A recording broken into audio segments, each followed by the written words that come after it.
Yo les potes, bienvenue sur la chaîne Les Vidéos de Nono et Sacha. Avant de commencer cette nouvelle vidéo, les postos, zofoot.com, le site de maillots de foot pas cher. Tous les maillots de 2022-2023 de tous vos clubs préférés sont disponibles. Tous les liens en description, les postos. Promotion exceptionnelle jusqu'au 22 août. En plus de cette promotion, vous avez moins 10% avec le code promo NS. Mais cette promotion est exceptionnelle. Si vous achetez 2 articles, un maillot offert. Si vous achetez 4 articles, 2 maillots offerts plus livraison gratuite express.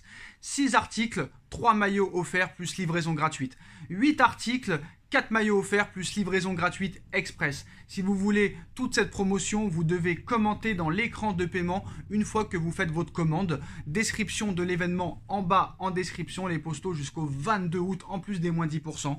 Vous avez cette promotion exceptionnelle. Le maillot du Paris Saint-Germain extérieur est enfin disponible. Il est magnifique. Qualité exceptionnelle, les postos. Vous avez aussi le maillot domicile qui est aussi disponible. Le maillot third numéro 3 va sortir aussi dans quelques semaines, les postos. N'hésitez pas, des maillots NBA, des maillots Formule 1, tous les ensembles, tous les survêtements, toutes les doudounes, tous les débardeurs, tous les trainings de tous vos clubs préférés. Vous pouvez floquer vos maillots de votre prénom, de votre numéro de votre choix, ainsi que des joueurs que vous voulez. Voilà, on va vous présenter le site. On va vous présenter le site dès maintenant. N'hésitez pas, foncez sur le lien, les postos. On vous présente le site et l'événement dès à présent. Tchuss.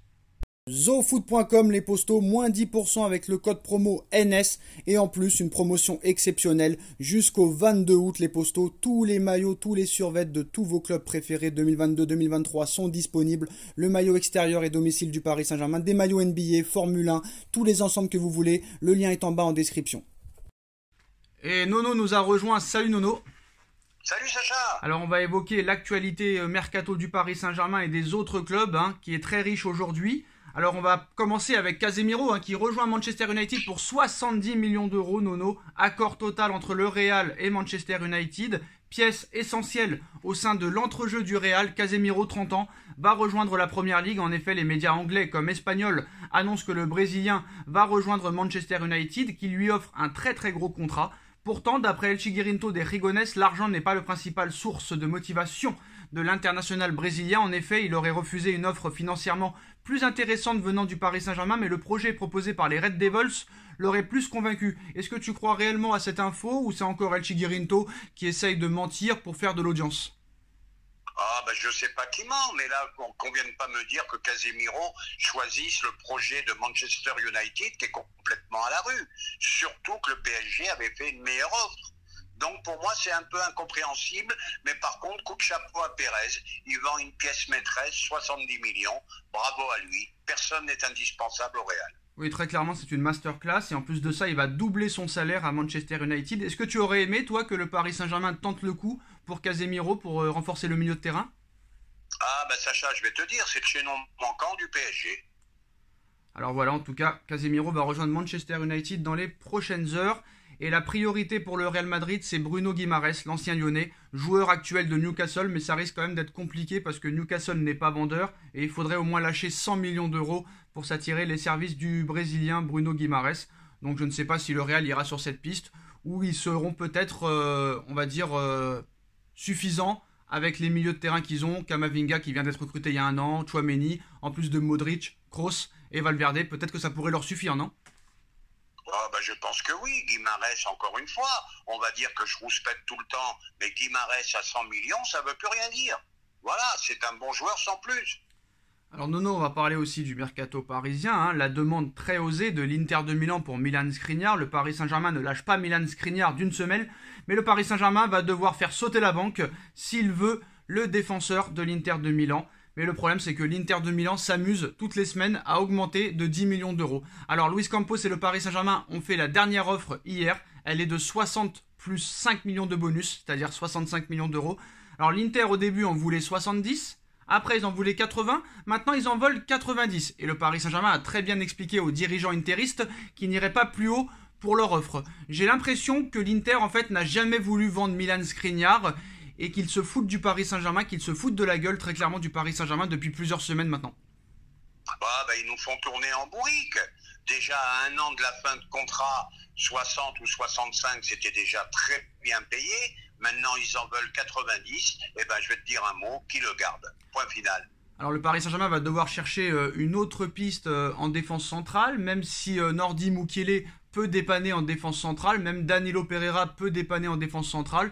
Est-ce que le Paris Saint-Germain, Nono, va se contenter de Kipembe, Ramos, Marquinhos, peut-être Diallo, hein, s'il reste, parce que l'AC Milan a abandonné la piste Abdou Diallo, même si West Ham reste très intéressé. Mukiele peut dépanner en défense. Est-ce que le Paris Saint-Germain va se contenter de ça, ou ils iront peut-être encore jusqu'à la fin du mercato, chercher un autre défenseur central?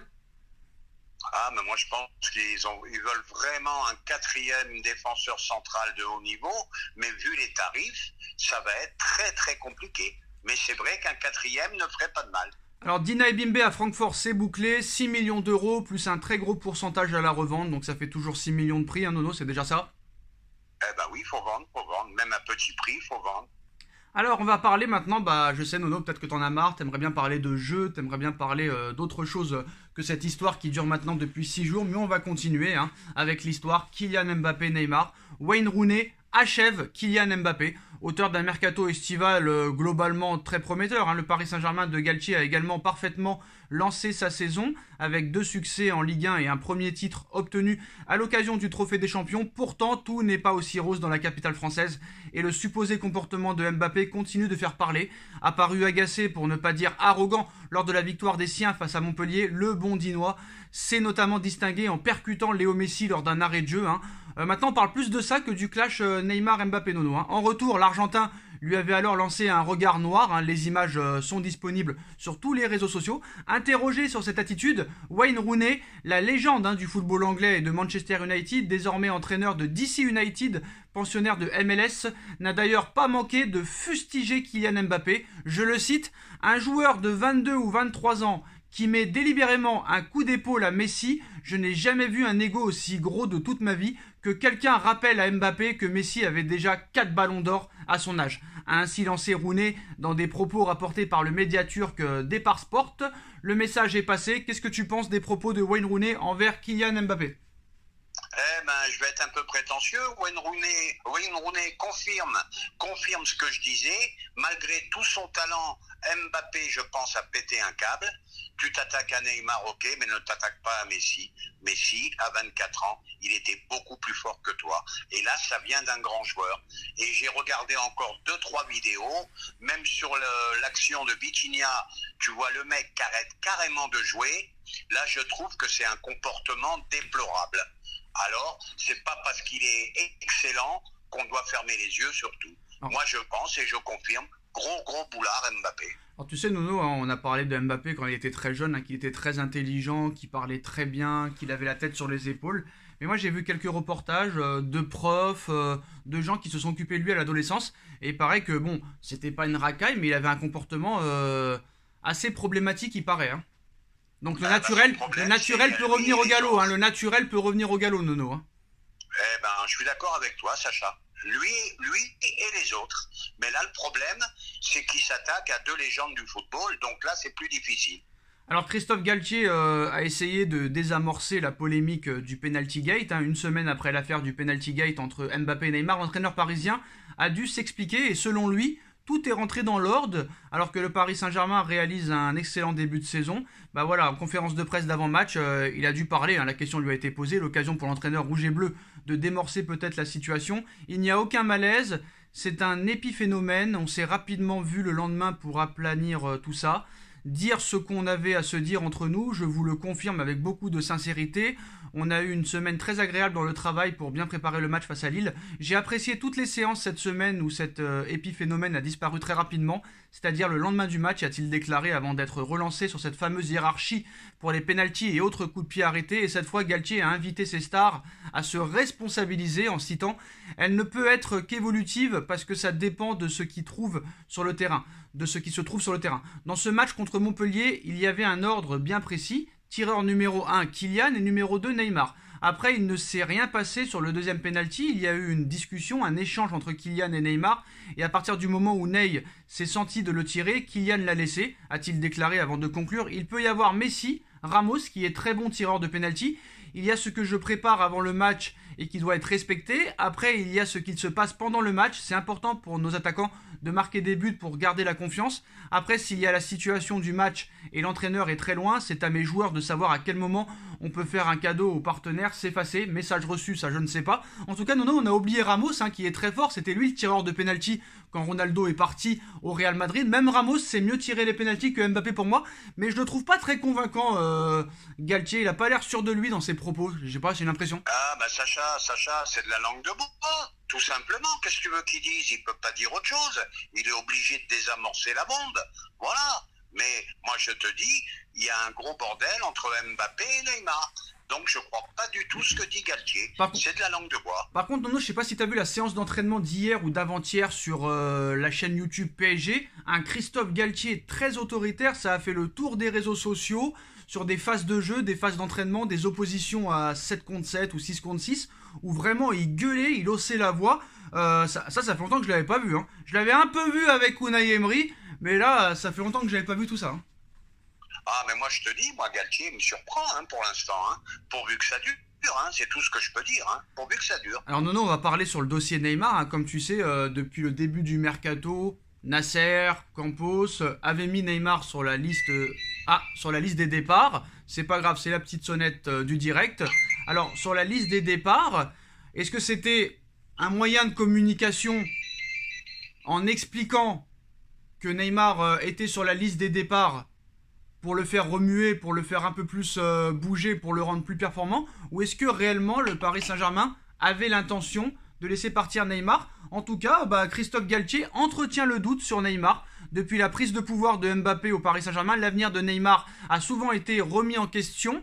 Lassé du comportement du Brésilien, le club de la capitale a cherché à s'en séparer. Seul souci, son salaire XXL est un obstacle souvent insurmontable pour d'éventuels courtisans, de quoi laisser penser que le Brésilien compte honorer son juteux contrat parisien jusqu'en 2027. Pourtant, Christophe Galtier refuse de certifier que Neymar sera parisien à 100% d'ici la fin du mercato. Je cite Christophe Galtier: le mercato, il y a toujours des surprises. Il peut y avoir plein de surprises jusqu'à la dernière seconde. Je n'ai pas entendu Neymar demander à partir. Il travaille tous les jours, il est performant. Il ne donne pas le sentiment d'un joueur qui est en stand-by. Après, un mercato, c'est un mercato, a-t-il déclaré. Qu'est-ce qu'il faut comprendre, Nono? Ah ben moi je vais te dire, c'est très simple. Moi je pense qu'il voulait vraiment faire partir Neymar, mais personne ne se doutait que Neymar reviendrait à ce niveau. Donc là ils sont dans un piège pas possible. Et puis deuxième chose, qui aujourd'hui est capable de payer le salaire de Neymar? Je ne vois pas. Manchester United, Newcastle. Mais le problème, Nono, c'est que là on est à 12 jours de la fin du mercato et Galtier ne certifie pas. Galtier ni personne d'autre au club ne certifie à 100% que Neymar sera encore parisien, même si je pense qu'il y a de grandes possibilités, même de grandes chances qu'il y soit encore. Bon, moi je vais te donner mon avis personnel. Cette saison, Neymar sera à Paris. Bah oui, alors là, tu prends pas trop de risques.